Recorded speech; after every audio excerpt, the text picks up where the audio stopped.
दोस्त जो इंसान नहीं था।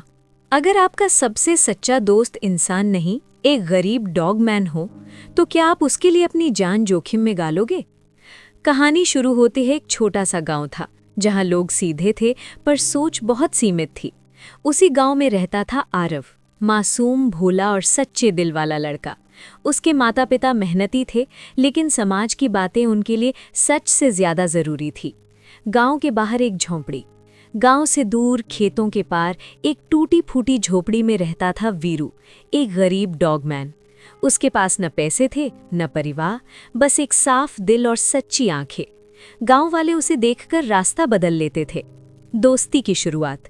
एक दिन आरव खेलते खेलते गांव से बाहर चला गया। वहीं उसकी मुलाकात वीरू से हुई। पहले दोनों चुप थे, फिर आरव ने हंसकर कहा, तुम अकेले क्यों रहते हो? वीरू मुस्कुराया। शायद पहली बार किसी ने उससे ऐसा सवाल पूछा था। यहीं से शुरू हुई एक अनोखी दोस्ती।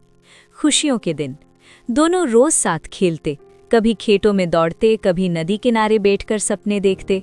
आरव कहता, जब बड़ा होऊंगा ना तो तुम्हारे लिए पक्का घर बनाऊंगा। वीरू सिर्फ सुनता और मुस्कुराता। लेकिन ये दोस्ती आरव के माता पिता को पसंद नहीं थी। वो डॉगमैन है, लोग क्या कहेंगे, उससे दूर रहो। आरव चुप रहा, पर दोस्ती नहीं छोड़ी। अब वो छुपकर मिलने लगा। कहानी का सबसे खतरनाक मोड़। एक शाम आरव मिलने गया। अचानक झाड़ियों से एक जहरीला सांप निकला। एक पल और सांप ने काट लिया। आरव गिर पड़ा। गांव में हड़कंप मच गया, उम्मीद टूटती हुई।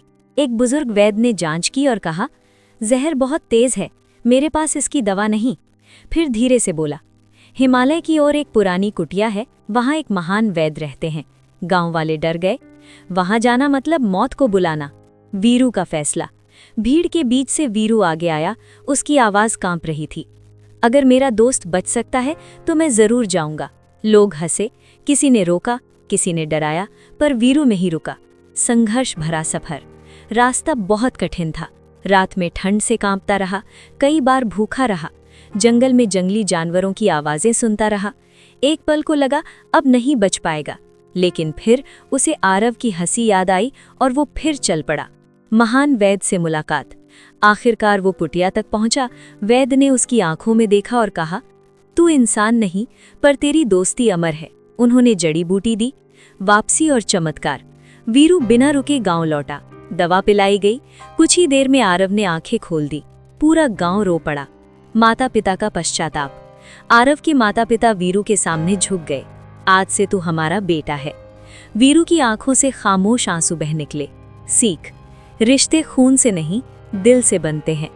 अगर ये कहानी आपके दिल तक पहुंची हो तो लाइक करें, शेयर करें और ऐसी सच्ची कहानियों के लिए चैनल को